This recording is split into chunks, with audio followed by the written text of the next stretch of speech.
찬양대와 찬양팀이 있어서 행복한 사랑의 교회 예배인 줄 믿습니다. 우리 2부 예배에 오신 성도님들 주의 이름으로 환영합니다. 이 시간에 지금은 마지막 때라는 제목으로 말씀을 나누겠습니다. 지난 한 주간은 쉽게 잠을 이루지 못할 일들이 우리에게 계속됐다고 생각합니다. 우리가 살고 있는 이 땅, 대한민국, 그리고 그 나라를 이루는 우리 국민, 사실 이 두 가지는요, 우리가 언제 태어나는 것을 결정할 수 없는 것처럼 말하자면 우리 삶에 주어진 것이라고 생각합니다. 물론 이민을 간다면 달라질 수 있는 문제이기는 하겠죠. 근데 1차적으로는 태어날 때부터 고를 수가 없는 게 맞잖아요. 그래서 신앙적으로 고백하자면 우리가 태어난 이 땅, 그리고 이 나라로 하나님이 우리를 보내셨다. 여러분, 그렇게 말할 수 있습니다. 그죠? 여러분, 그런데 우리 하나님의 특징이 뭘까요? 우리 하나님의 특징이요, 그분은 계획이 있으시다는 거잖아요.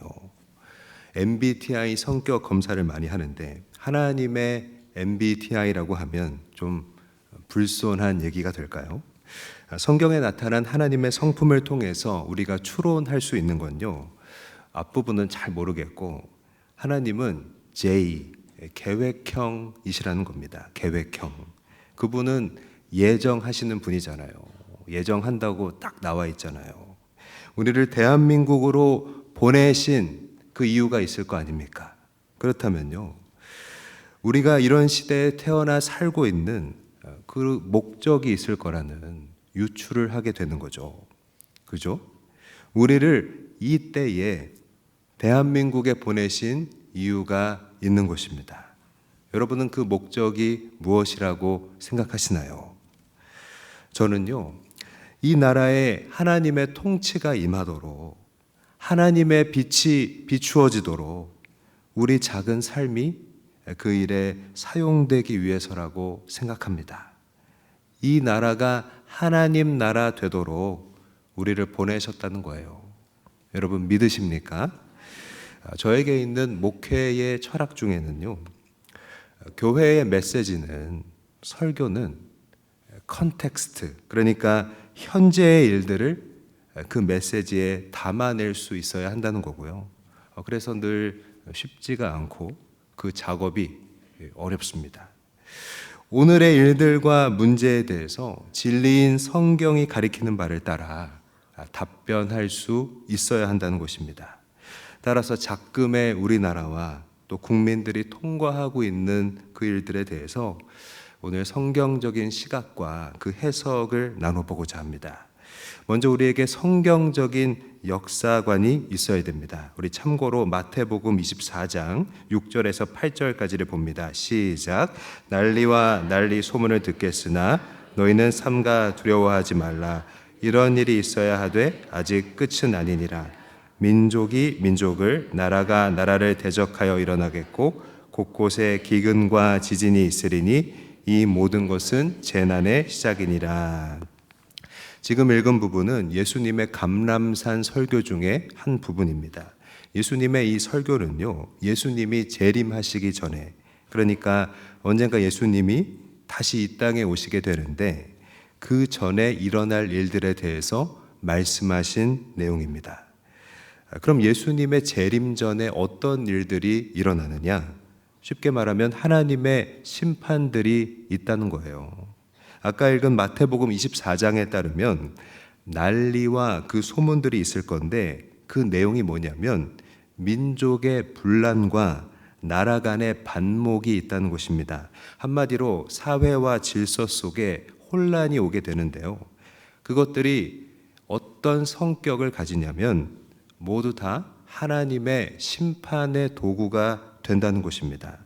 특히 신약의 요한계시록 6장에 가면 7인의 심판이라고 하는 그 심판의 예언들이 나오잖아요. 여기서 7인이라는 것은 보시는 것처럼 영어로 seal이라고 하는데 봉인이죠. 두루마리를 봉해 놓은 7개의 그 인이라는 것입니다. 어린 양으로 묘사된 우리 주님이 이 인을 하나씩 떼면요, 각종 색깔의 달리는 말들이 나오고 그 말 위에 탄 자들이 등장한다는 거예요. 이 땅에 재난이 벌어지는 모습을 묘사하는 겁니다.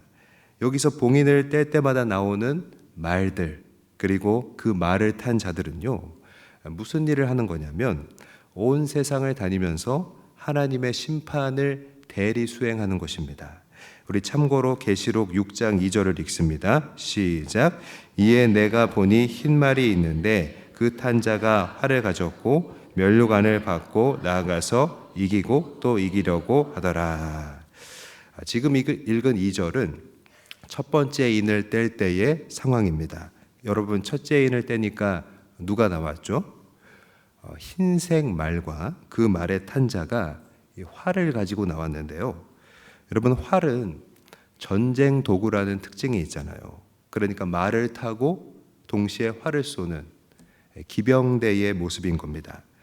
그들이 이기고 또 이기려고 한다고 하는 것은 그 군대가 국제적인 전쟁을 일으킨다는 것입니다. 또 우리가 참고로 계시록 6장 3절과 4절을 같이 읽습니다. 시작. 둘째 인을 떼실 때에 내가 들으니 둘째 생물이 말하되 오라 하니 이에 다른 붉은 말이 나오더라. 그 탄 자가 허락을 받아 땅에서 화평을 제하여 버리며 서로 죽이게 하고 또 큰 칼을 받았더라. 여러분, 두 번째 인을 떼니까 이번엔 누가 나왔죠? 붉은색 말과 그 말을 탄 자가 나왔는데요.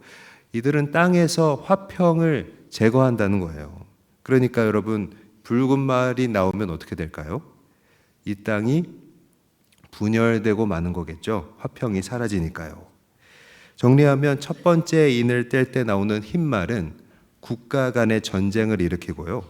두 번째 인을 뗄 때 나오는 이 붉은 말은요, 국가 내부에서 분열과 혼란을 조장한다는 거예요. 그러니까 여러분, 요한계시록의 관점에서 보면 국가 간의 전쟁, 그리고 국가 내부의 분란은요, 어떤 우발적인 사건이 아닙니다. 집단 간의 소요 사태나 이런 국내의 분란이 갖는 그 의미를 우리는 성경적으로 뭐라고 볼 수 있을까요? 성경은 말하고 있습니다. 그것은 다 이 땅을 향한 심판의 도구가 된다는 거예요. 이 일들에는요, 죄로 타락한 이 땅을 향한 하나님의, 말하자면 그 심판적인 성격이 들어가 있다는 것입니다. 하나님은 이런 심판을 통해서 하시려는 일이 있습니다. 바로 세상의 정체를 밝히시려는 거예요. 세상의 역사를 위협하는 이런 일들은 모두 타락한 인간의 죄에서 비롯됐다는 거고요. 그 죄의 결과물이라는 것입니다. 중요한 것은 예수님이 2000년 전에 이 땅에 오셨잖아요. 그때로부터 앞으로 예수님이 다시 오실 때까지 그 사이의 기간에는요, 여러분, 이러한 심판들이 계속 될 거라는 점입니다. 특히 요한계시록에서 묘사된 심판들은 순서대로 일어나는 게 아니고 성경의 기록은 첫째 인을 떼고 둘째 인을 떼고 이렇게 돼 있어서 마치 순서대로 되는 것 같은 그런 인상을 주지만 사실은 동시다발적으로 일어나는 것이고요. 심판의 대리 수행자라고 할 수 있는 그 네 마리 말은 지금 현재에도 그 역할을 하면서 활동하고 있다는 것입니다. 그래서 우리가 뉴스와 사회면을 장식하는 충격적인 일들을 접할 때마다 우리는 이 요한계시록의 예언을 떠올리게 됩니다. 이 봉인을 뗄 때마다 나타나게 되는 그 심판을 생각하게 되는 거예요. 여러분, 이렇게 우리가 겪는 일들에 대해서 어떻게 이해하느냐가 바로 성경적인 역사관인데요. 특히 그 중에서도 이 사회 질서의 혼란은 예수님의 재림 전에 일어날 일로서 하나님의 심판의 도구며 지금이 마지막 때라는 사실을 알려주는 그 표지라는 것입니다. 그러면 여러분, 이 마지막 때라고 했는데 마지막 때는 구체적으로 무엇이고 우리는 이 마지막 때를 어떻게 살아야 될까요? 여러분, 먼저 지금을 마지막 때로 인식한다는 것은 현재를 어떻게 받아들여야 한다는 걸 가리킬까요? 여러분, 우리는 예수님이 다시 오실 때를 정확히 알 수가 없잖아요. 그때는 아무도 모른다고 했습니다. 천사도 모른다고 했으니까요. 말하자면 오늘 우리가 이 땅에서 수명을 다한 후에, 내가 죽은 후에 예수님이 다시 오실 수도 있는 거고요. 아니면 오늘 예배를 드리고 교회 문을 나설 때, 그때 예수님이 다시 오실 수도 있는 겁니다. 그러니까 지금을 마지막 때라고 인식한다는 것은요, 우리가 영적인 긴장감을 갖고 살아간다는 뜻이에요. 왜냐하면 주님 다시 오시는 날이 어떻게 온다고 했습니까? 그날이 도적같이 이 말이라고 하셨잖아요. 그죠? 그분을 언제 만나더라도 부끄럽지 않은 모습으로, 부끄럽지 않게 오늘을 준비하는 것이 바로 현재를 마지막 때로서 받아들이는 태도입니다. 반면에 여러분, 우리가 세상을 보면요, 세상 사람들에게는 이런 인식이 전혀 없잖아요. 그들은요, 예수님을 알지 못하는 사람들은요, 지금의 인생이 그들의 전부라고 생각하잖아요. 그래서 어떻게든 지금 권세를 잡으려고, 지금 즐거움을 얻으려고 그렇게 사느라 바쁘다는 것입니다. 최근에 인기 있는 시리즈물 중에 강남 비사이드라는 그 시리즈가 있어요. 제가 그동안 보니까 여러분이 TV를 잘 안 보시는 것 같아서 보셨으리라는 기대는 하지 않습니다. 디즈니 플러스라는 OTT에서 방영하는 작품인데요. 거기 보면 한 율락 여성이 막 구타를 당하면서 악착같이 돈을 버는 장면이 나와요. 근데 그녀를 보호하는 가드 같은 역할을 하는 남자가 이렇게까지 벌어서 뭐 하려고 하냐고 그렇게 걱정을 하니까 그녀가 받아치는 대사가 있습니다. 그러니까 작품상에서는 비속어로 얘기해서 제가 똑같이 재현할 수가 없는데, 말하자면 이렇게 악착같이 벌어서, 땀나게 벌어서 좋은 데 가서 아무것도 안 하다가 간지나게 죽을 거야, 그렇게 대사를 하거든요. 여러분, 저는 근데 이 대사에 세상적인 가치관과 그 역사관이 집약적으로 들어있다고 생각합니다. 그러나 우리는요, 그런 이 세대를 본받지 않고 지금이 마지막 때라는 주님의 사인에 주목해야 할 줄 믿습니다. 여러분, 우리가 학교 다닐 때 평소에 막 놀았다가도 시험날이 가까워오면 어떻게 했습니까?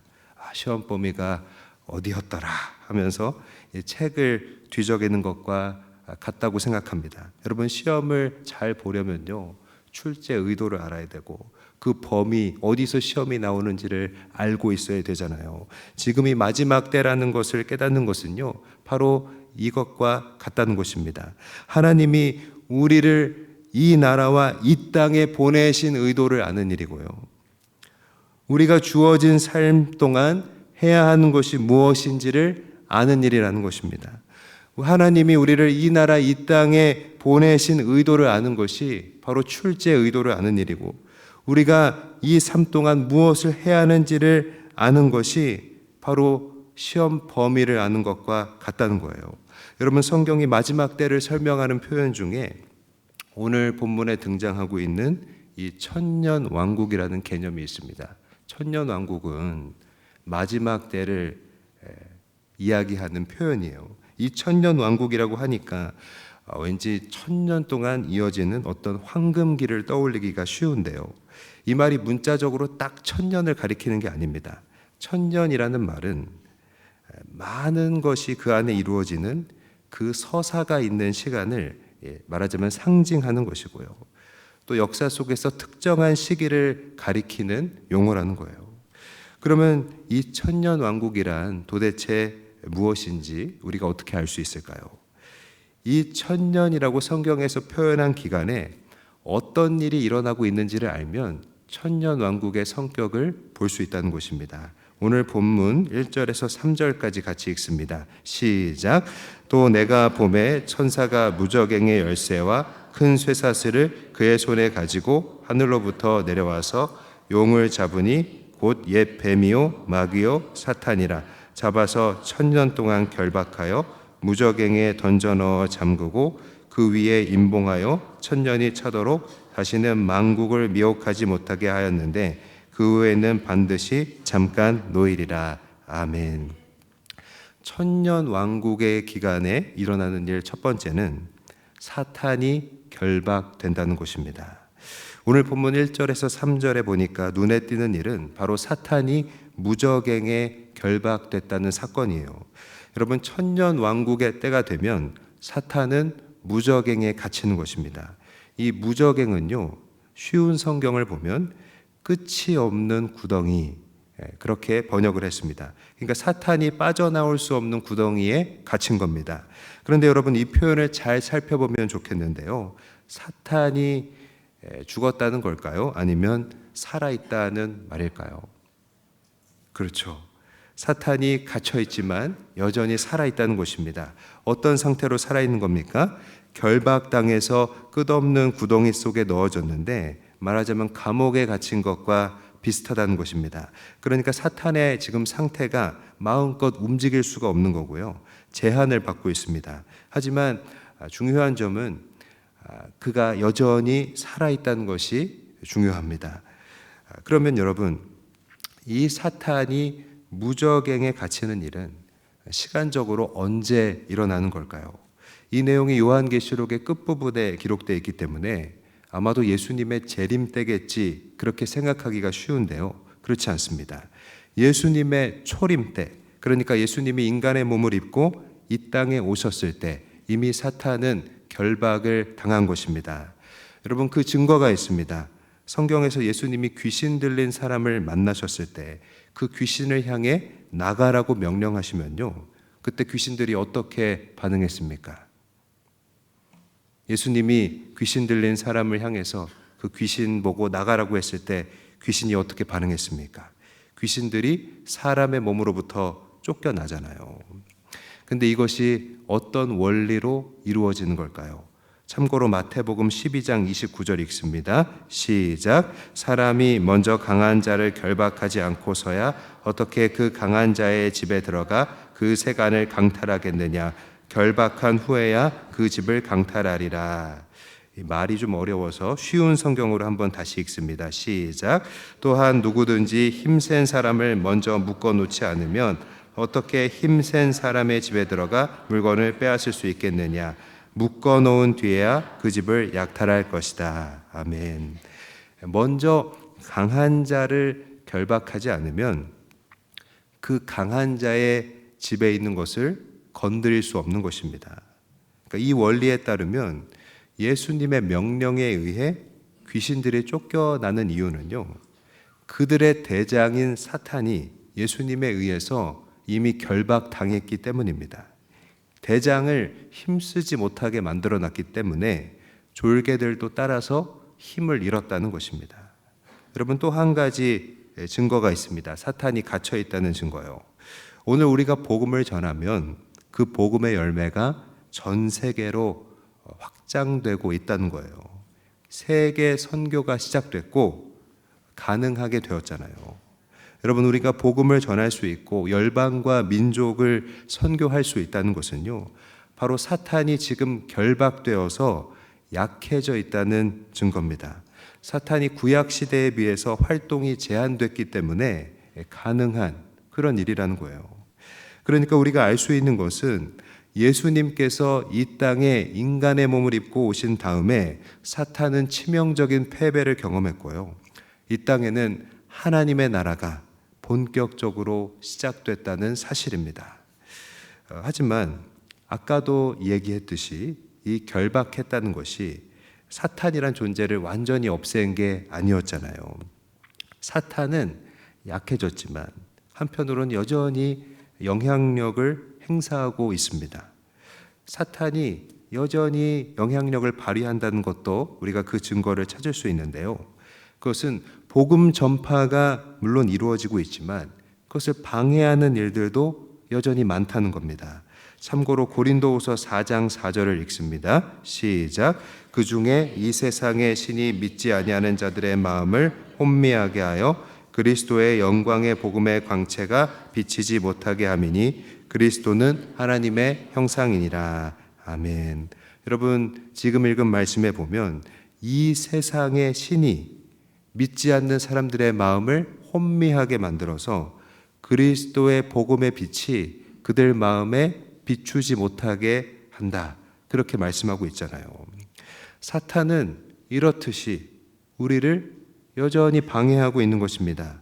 거짓 선지자들, 이단들을 통해서 우리를 미혹하고 있고요. 우리에게 두려움을 주고 핍박을 해서 우리의 믿음을 빼앗고 있습니다. 여러분, 사단은요, 결박당해서 무적행에 갇혀 있지만 여전히 그 영향력을 행사하고 있습니다. 그러니까 무적행에 갇힌 게 이 정도인데 갇히지 않았을 때는 얼마나 더 강했을까요? 여러분, 이처럼 오늘 우리에게 있어서 사탄이 결박당한 동시에 영향력을 여전히 미치고 있다는 증거를 보면 우리는 무엇을 깨달을 수 있을까요? 바로 지금이, 우리가 살아가고 있는 현재가 성경에서 말하는 그 천년 왕국의 시기라는 것을 짐작할 수 있다는 것입니다. 또 이 천년 왕국의 때에 일어나는 일 두 번째는 무엇일까요? 그것은 먼저 죽은 성도들이 천상에서 그리스도와 통치하고 있는 일입니다. 오늘 본문 4절을 한번 같이 읽습니다. 시작. 예수를 증언함과 하나님의 말씀 때문에 목배임을 당한 자들의 영혼들과 또 짐승과 그의 우상에게 경배하지 아니하고 그들의 이마와 손에 그의 표를 받지 아니한 자들이 살아서 그리스도와 더불어 천년 동안 왕노릇하니. 여러분, 천년 왕국의 기간 동안 우리가 한번 더 눈여겨봐야 할 일은요, 그리스도와 더불어서 천년 동안, 그러니까 문자적인 천년이 아니라 천년 왕국이 지속되는 시간 동안 왕노릇하는 사람들이 있다는 것입니다. 여러분, 이들은 과연 누구일까요? 오늘 본문 6절 말씀 같이 읽습니다. 시작. 이 첫째 부활에 참여하는 자들은 복이 있고 거룩하도다. 6절에 보니까요, 그리스도와 함께 왕노릇하는 사람들은 첫째 부활에 참여한 자들이다, 이렇게 되어 있습니다. 그렇다면 여러분, 여기서 말하는 첫째 부활이라는 것은 무엇일까요? 오늘 본문 5절을 한번 읽습니다. 시작. 그 나머지 죽은 자들은 그 천년이 차기까지 살지 못하더라. 이는 첫째 부활이라. 5절 괄호 안에 있는 나머지 죽은 자들이라는 것은요, 앞선 4절과 이어서 보면 성도가 아닌 사람들을 가리킵니다. 그러니까 성도가 아닌 사람들은, 예수님을 믿지 않은 사람에게는 이 첫째 부활이 없다는 그 힌트를 우리가 발견할 수 있는데요. 이걸 보면 여러분, 첫째 부활은 바로 성도들에게만 주어지는 영적인 부활이라고 볼 수 있습니다. 쉽게 말해서 우리 성도들이 여러분 죽은 후에 그 영혼이 어떻게 되나요? 우리 성도들이 죽으면 영혼이 어떻게 될까요? 곧장 낙원으로 가는 줄 믿습니다. 우리가 죽고 그 영혼이 곧장 낙원으로 들어가게 되는 것을 가리켜서 우리는 첫째 부활이라고 표현하는 것입니다. 그러니까 예수님이 이 땅에 오신 후로 다시 오실 때까지의 시간을 요한계시록의 표현에 따르면 천년 왕국이라고 하는데요.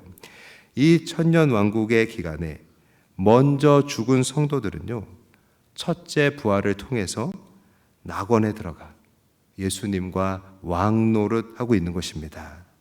사랑하는 여러분, 먼저 세상을 떠난 성도들은 지금 우리 주님과 함께 천상에서 왕노릇하고 있는 줄 믿습니다.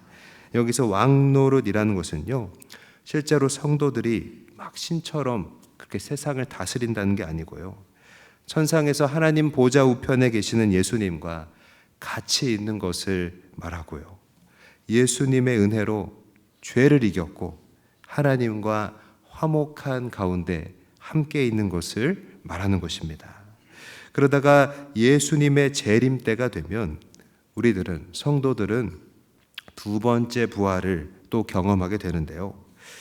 그 이전까지는 말하자면 영혼만 그 낙원에 있었던 거잖아요. 그런데 두 번째 부활이 이루어지면 그때는 우리의 육체가 여러분 부활하게 되고요. 그 부활한 육체가 영혼과 결합되는 놀라운 일이 있을 것입니다. 그래서 성도들이 영혼으로서만 낙원을 누릴 때보다 육신과 영혼의 결합을 통해서 더욱 온전히, 그죠? 육신이 더해졌으니까 더 피부로 천국의 기쁨을 누리게 될 것입니다. 그리고 불신자들은요, 첫째 사망에 해당하는 육체의 죽음을 겪고 음부에 들어가서 그 영혼이 꺼지지 않는 불 속에서 고통받게 되는데요.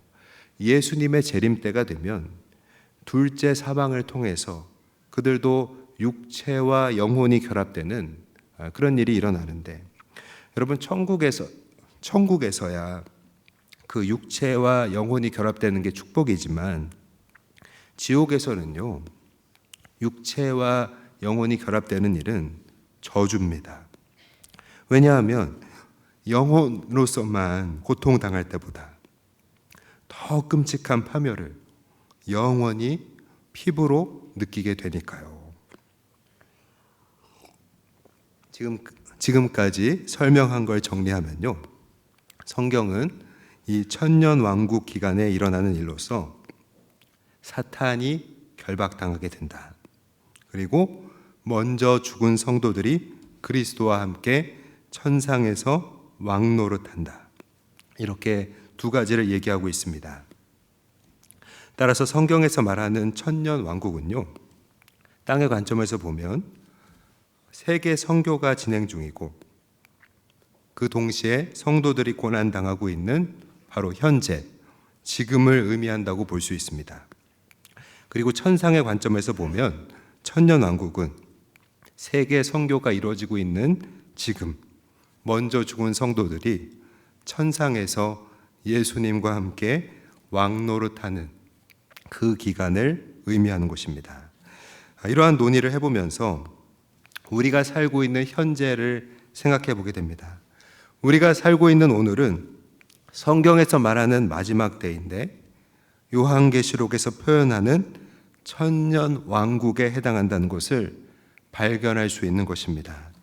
전체적인 성경의 그 시간 흐름을 보면요, 그리스도의 초림, 예수님이 이 땅에 오신 일 이후로 천년 왕국은 시작되었고 천년 왕국의 끝에 비로소 그리스도의 재림이 이어질 것입니다. 우리 참고로 계시록 22장 20절을 같이 읽습니다. 시작. 이것들을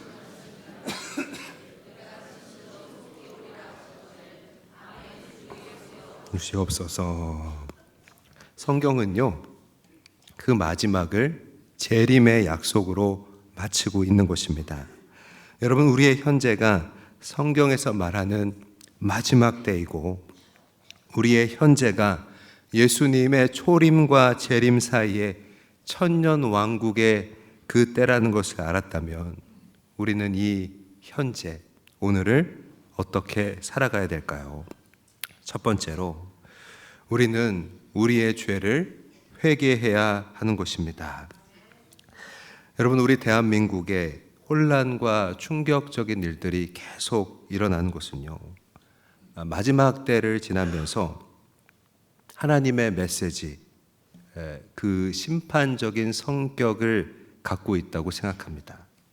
여러분, 우리가 삶을 살아가면서 경험하게 되는 심판들이 있는데요, 그것은 우리의 죄 때문이며 그 죄의 결과라는 것을 우리는 성경적인 역사 인식을 통해서 확인할 수 있었습니다. 혹자는 생각할 수 있습니다. 우리는 예수님 믿고 죄 용서함 다 받은 거 아니냐고요. 물론 맞습니다. 우리 본질적인 죄는 예수님을 믿고 이미 다 용서를 받은 줄 믿습니다. 그러나 우리를 이 땅에 보내신, 이 시기에 보내신 하나님의 사명이 있는데 그 사명을 충분히 감당하지 못하고 있는 대한민국에 있는 우리 하나님의 백성들의 오늘을, 이 모습을 우리는 회개해야 하는 것입니다. 여러분, 이 나라에는요, 전체 인구의 5분의 1에 해당하는 1,000만 명이 넘는 성도들이 있습니다. 하지만 대한민국 종교 중에 가장 큰 비율을 차지한다고 하지만 우리는 대부분 각자의 문제와 각자의 가정, 여러분 그 이상의 경계로는요, 우리의 신앙을 넘어가게 하지 못했습니다. 개인적인 신앙에 머물러 있다는 것입니다. 그러나 여러분 믿음은요, 나 구원받고 땡이 아닙니다. 날 지켜주소서, 그게 끝이 아닙니다. 하나님은요, 우리 개인과 가정의 수호신이 아닙니다. 물론 우리를 지켜주시고 우리를 잘 되게 해주시지만요, 그보다 훨씬 더 크시고 우리 하나님은 온 우주를 다스리시며 이 땅을 통치하시는 주관자이신 줄 믿습니다. 다시 말하면 우리 크리스찬들이 이 나라와 민족을 위해서 충분히 기도하지 못했고 또 섬기지 못했다는 사실을 우리는 발견해야 하는 것입니다. 우리 기준에는 나름 했다고 볼 수 있지만 중요한 것은요, 하나님 기준에는 그렇지 않다는 것입니다. 많은 영혼들의 구원을 한국 교회에 허락해 주셨지만 정말 닮고 싶은, 정말 따르고 싶은 매력적인 그리스도인으로 그렇게 살지 못했던 우리의 한계가 있었다는 걸 여러분 우리는 발견해야 하는 것입니다. 여러분 작금에 이어지고 있는 그 혼란과 슬픔과 경악스러운 일들이 있잖아요. 저는 도대체 왜 이런 건지, 우리나라가 왜 이렇게 된 건지 마음이 상기돼서 쉽게 잠을 이루지 못한 날이 며칠 있었습니다. 우리 크리스찬들에게 우리를 이 나라와 이 땅에 보내신 2024년을 살 수 있는 그 시기에 태어나게 하신 하나님의 사명이 있는데 우리 문제에 갇혀서 제대로 기도하지 못한 것에 대한 하나님의 심판입니다. 계속되는 혼란의 그 주동자들은 물론 따로 있겠지만 분명 그 일들이 드러나게 되겠지만 이런 일들은 먼저 기도하지 못하고 모범이 되지 못하는 나를 향한, 우리를 향한 하나님의 심판임을 우리가 성경적으로 기억하면서 먼저 우리가 회개해야 하는 것입니다. 여러분 사탄은 무저갱에 갇혀 있으면서도요 여전히 살아있다고 했잖아요. 이 혼란한 사회 속에서 사탄은 우리 서로를 증오하게 하고 갈라지게 해서 이 나라를 병들게 만들고 있습니다. 그러나 여러분 하나님은요 분명히 이 나라 대한민국을 사랑하신다고 생각합니다. 여러분 하나님이 이 나라를 사랑하시니까 구한말 많은 선교사들을 이 땅에 보내셨고요. 그죠? 복음을 심으셨고 어느덧 미국에 비견될 만큼 하나님의 일을 감당할 나라로 우리를 성장시켜 주지 않았습니까? 그러니 대한민국이 갈라져서 증오와 반목과 대결로 이렇게 치닫고 있는 것을 우리 하나님은요 슬퍼하신다는 것입니다. 우리를 이 나라에 그리고 이 시기에 태어나게 하신 이유 여러분 무엇일까요? 하나님은요 우연의 하나님이 아니시잖아요. 그분에게는 목적이 있으십니다. 우리에게 이때 믿음 주신 이유가 무엇일까요? 사랑하는 여러분, 우리가 다시 하나님 앞에 기도하면서 회개하며 일어날 수 있기를 주의 이름으로 간절히 바랍니다.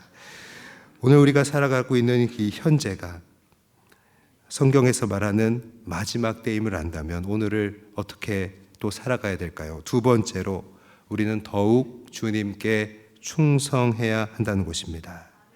여러분 지금이 마지막 때고 천년 왕국의 시기라는 것을 기억한다면요 우리가 복음 전파와 세계 선교를 위한 가장 적기에 있다는 것을 우리는 발견할 수 있어야 됩니다.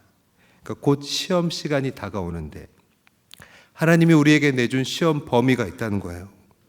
그럼 그 시험 범위를 잘 마스터했는지가 중요한 거잖아요.